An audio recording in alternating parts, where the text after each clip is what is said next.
Xin chào quý vị. Chào mừng quay trở lại kênh Trí Tuệ Phật Học. Đây là series tư diệu để con đường giải thoát. Tập 6. Vì sao con người cứ lặp lại khổ đau? Trong tập trước, chúng ta đã bước sang diệu đế thứ 2, tìm hiểu ái như nguyên nhân sâu xa của khổ đau. Ái không chỉ là ham muốn thô thiện, mà là khuynh hướng bám víu tinh vi vào cảm thọ, tồn tại và bản ngã. Sau khi đã nhận diện ái là nguyên nhân của khổ, bước tiếp theo mà Đức Phật chỉ ra là nhìn rõ cách ái vận hành trong đời sống con người. Ái không phải là một khái niệm mơ hồ hay trừu tượng. Nó có những hình thức rất cụ thể, rất quen thuộc, và chính vì quen thuộc nên ta thường không nhận ra sức chi phối của nó. Đức Phật phân tích ái thành 3 loại, và 3 loại ái này đan xen, nuôi dưỡng lẫn nhau, tạo thành một vòng lặp khổ đau khó thoát ra.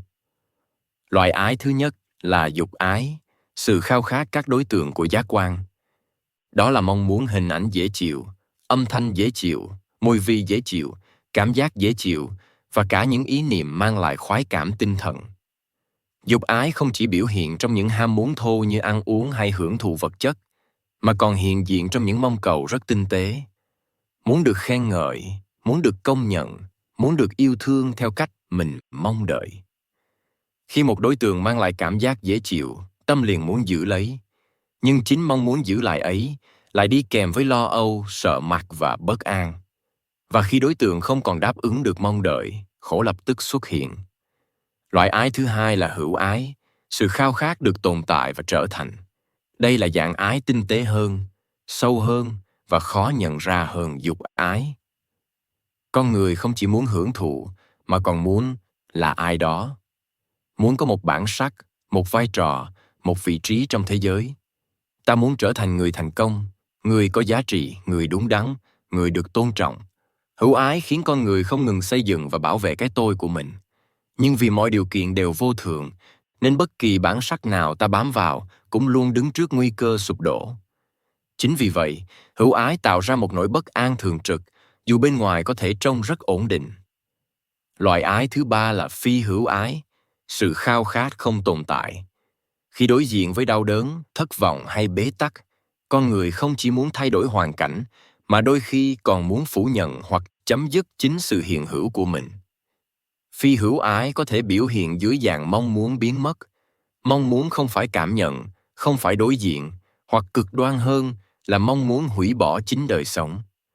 Dạng ái này thường bị hiểu lầm là buông bỏ, nhưng thực chất nó vẫn là một hình thức của ái, bởi nó vẫn vận hành trên nền tảng phản ứng và chống cự thực tại. 3 loại ái này không tồn tại riêng rẽ. Chúng luân phiên xuất hiện tùy theo hoàn cảnh và thường xuyên chuyển hóa lẫn nhau. Khi dục ái không được thỏa mãn, hữu ái có thể khởi lên để tìm kiếm giá trị ở một hướng khác. Khi hữu ái bị đe dọa, phi hữu ái có thể xuất hiện như một phản ứng tròn chảy. Chính sự chuyển động liên tục này tạo thành một vòng lặp khổ đau mà con người khó nhận ra. Đức Phật mô tả vòng lặp ấy bắt đầu từ cảm thọ. Khi có tiếp xúc, cảm thọ sinh khởi, từ cảm thọ, ái khởi lên, từ ái, chấp thủ hình thành, và từ chấp thủ, toàn bộ tiến trình khổ tiếp tục vận hành. Điều đáng chú ý là vòng lặp này diễn ra rất nhanh, rất tự động, đến mức ta thường chỉ nhận ra khổ khi nó đã trở nên rõ rệt.